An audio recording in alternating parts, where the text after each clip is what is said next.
how cool is it this year that we're getting like a top rider trying all of the bikes?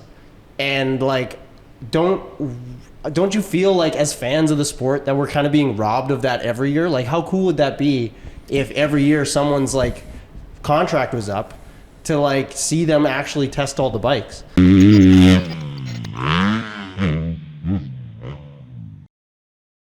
Can we pivot this conversation, because we've talked about like Roczen and Suzuki, and this will get clicks because that's what Moto Media is just like, what's Roczen riding this week? Let's talk about that. And I'm a journalist. Triumph. Anyway, so that would be, yeah, you heard it here first.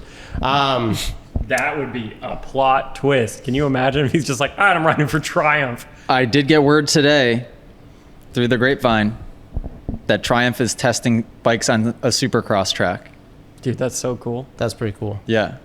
Oh, gosh. I wonder. That's about all I know. Okay, well, let's pivot to that. What do you guys, first off, color, what color do you think it's going to be? Gray. Ooh, Yeah, gray. I feel like That'd it's just be going to cool. be silver gray. That'd be cool. Is any of the renderings out there even remotely close to what they actually look like right I now? hope not. We don't know. They look, like, they've kept they it look so terrible. under lock. Wait, why? Our audience is shaking their head. Why are you shaking your head? None of the renderings look good. Oh. Yeah, it has to. Yeah. If it looks like a KTM, I'm going to lose it because it's so Yeah, we'll boring. have 4 we already have manufacturers. 5 of them. Yeah. Yeah. They must be making a serious effort because they had 2 supercross pads built and are testing bikes on 2 different supercross pads and are Wow. leasing a facility in Georgia to do it. Who do Wow.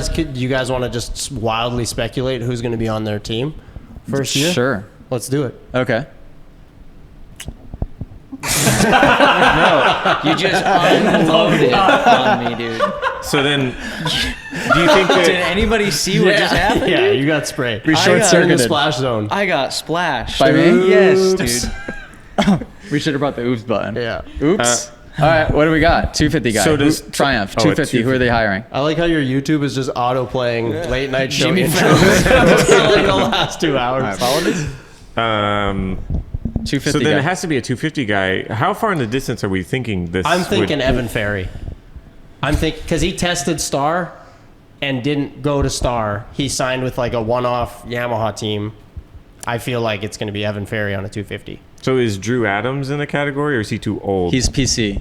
right, but I'm saying Ugh, all these politically correct riders, can't stand it. Honestly, Yes, dude. got him. That was sick. Sorry. He's locked in PC. He locked in PC. Yeah. Okay, Yeah. but that was a great story. Yeah, the that is it. Roczen bike testing thing, I think, brings up an interesting conversation that I want to have. We tried to have it before, but Cam kept saying, "Shut up, save it for the podcast." But do you know what to do with your hands, by the way? Because you're not holding anything. Strikes again, dude. Dude, what do you mean? You can't I just feel see you my keep, hand. you keep shuffling. I hear It's it, and I because- feel like, dude, do you on want a the- mic to hold? Do you want something? The last time we did this podcast, I was like, gosh, why is nobody's chair moving but me? And once again, I have a chair that freaking spins, dude. I'm the only one that Cam's just gonna spins. end I up tried to put James there back face because to the he's the camera. shortest. Unbelievable. Okay, yeah. I'm Let's talk. 5'7", quite short. Were we 5'7" so- and a half. Get that out of the way. 5'7" and a half. So this offseason, we've got to witness something really cool, which is Ken Roczen riding all of the brands. When was the last time that's ever happened? And I are we don't getting think- robbed from something cool in the sport? Like seeing more of that? Because it's like the official date for new signings in Supercross is, or for signing on a team, is October 1st. That's when you can, like, by the rules, sign with a team. And 12:01 on October 1st, so clearly the deal's done. Like, it's like Eli Tomac to start racing Yamaha. You know, like it's a done deal beforehand. Like, we already have the rumors that are like, we can confirm it, like Chase Sexton to KTM 2024. But it's like, how cool is it this year that we're getting like a top rider trying all of the bikes?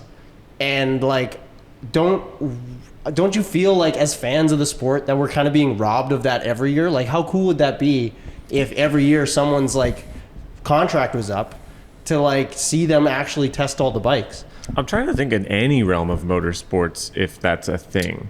I don't think. I I've think been thinking everybody about that since stays you've started talking, and I pretty can't. brand loyal. I can't Yeah. Or I if they can't do think of a s- single example. If they No. do switch and test, it's very under the radar. Yeah, it's very secret. Yeah. Yeah, I I don't think the sport, unfortunately, will ever go to that. Not even with just that specifically. I think that people just take themselves too seriously in the sport. They think that there's secrets and I feel like that's- things they have to hide from people. Like I've been thinking about this today, Which is a bummer. But I think maybe what it is it's like it's already such a short career span, and there's only so many spots. So if you do get a factory offer, you take the factory offer. It's like, you know, you Yeah. could see like I'll test the waters, but it's like if you test the waters and then that factory spot Yeah. gets filled, and you're like, uh-oh.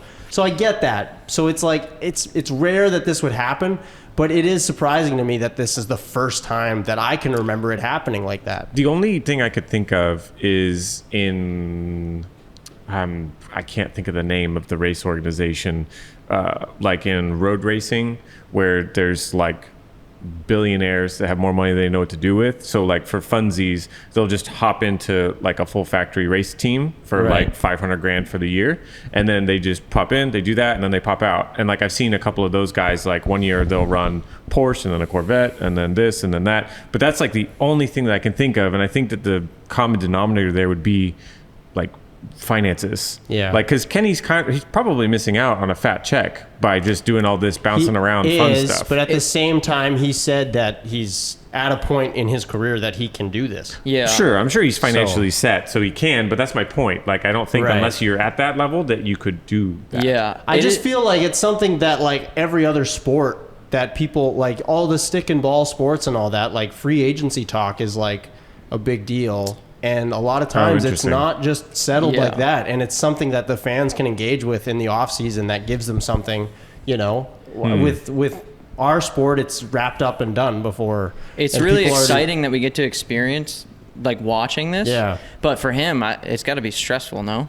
Wait, hang on a second. What No. if we like dial down the spotlight a little bit, and we're not talking about like pinnacle guys that win championships, but like I think of somebody like Freddie Noren.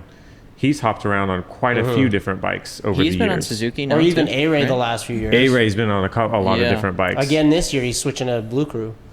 Oh, is he really? Yeah, him and That suits Clayson, him. aren't they? Right? I don't know. I don't know what Cade's doing. Benny's on Yamaha. I have no idea what Cade's doing. But Yeah, I've ridden every 2010 Cowie, 2011 Yamaha, 12 KTM, 13 Cowie, 14 Honda, 15 Suzuki, 16 Cowie. Jeez, dude. Yeah, I've gone through them all. If you guys are enjoying these podcast clips and you want to watch full episodes, you can subscribe at club.themotoacademy.com.